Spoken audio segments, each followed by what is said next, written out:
2.5 years ago, bailout nation began, but it wasn't just a nation, it was global. And we found out after a lawsuit with Bloomberg that it wasn't just a bailout that occurred here. Our Federal Reserve decided to lend money globally to keep the international cabal from going belly up.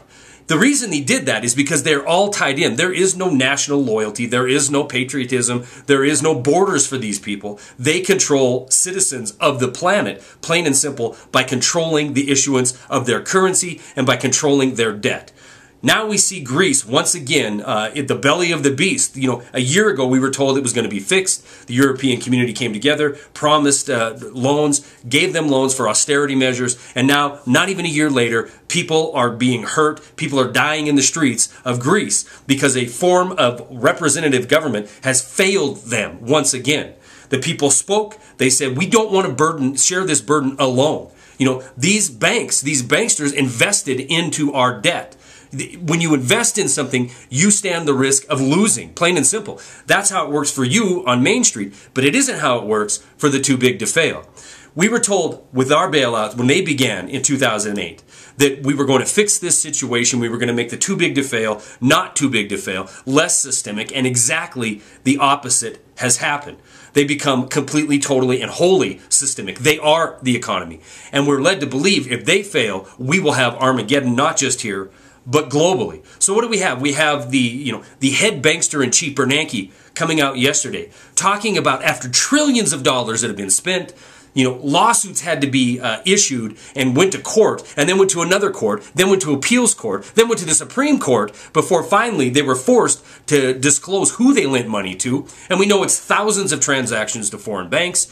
When he comes before the cameras yesterday and the microphone, his words of wisdom are, he didn't anticipate the strong headwinds in this recovery. But don't worry, because what we're in now is just a simple glitch. Ask the people of Greece, are they in just a simple glitch when they have austerity now year after year, and to the point where any future wealth that they might acquire will directly go to the same banksters who invested in their countries, in a lot of cases knowing that this investment was going to fail, knowing that they would be handsomely rewarded if it did fail, and in fact, more than likely, own some kind of derivative product that paid them when these nations fell apart. $14.3 trillion in debt. That's where we sit right now. And thanks to Ben Bernanke, he's managed to almost double that since the crisis began in 2008. Now you have the Democrats and Republicans playing the same worn-out, tired game that they played in the last gonna have a nightmare shutdown of the government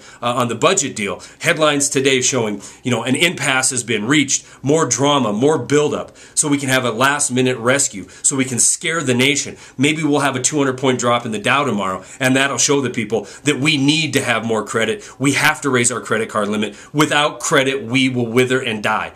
The time to end this insanity was 3.5 years ago. It is far too late to fix what these too big to fails have destroyed. In my opinion, the only answer now is to call them on their bluff. Let the too big to fail fall apart. The people who are suffering in this country will be better off for it the day after this occurs.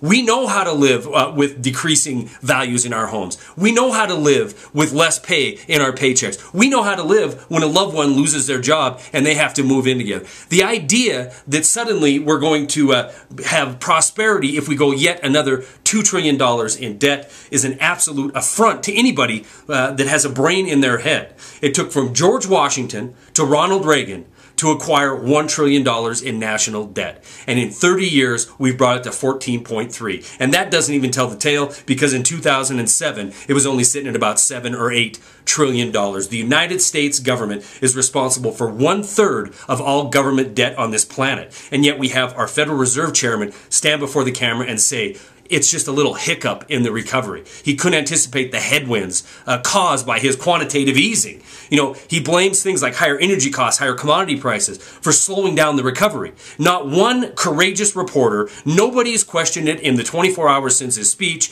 that the Federal Reserve is the one who caused higher energy prices. The Federal Reserve is the one causing higher commodity prices. The Federal Reserve is the one who is causing the Middle East turmoil we have right now. That's the reason the people are in the street streets. They don't have a job. They don't have a future. They don't have any prospects because they're spending 50, 60, 70% of what meager living they do make just to pay for their food because of quantitative easing driving the price of everything up. This is pure and utter insanity, and I truly believe it is completely and totally by design.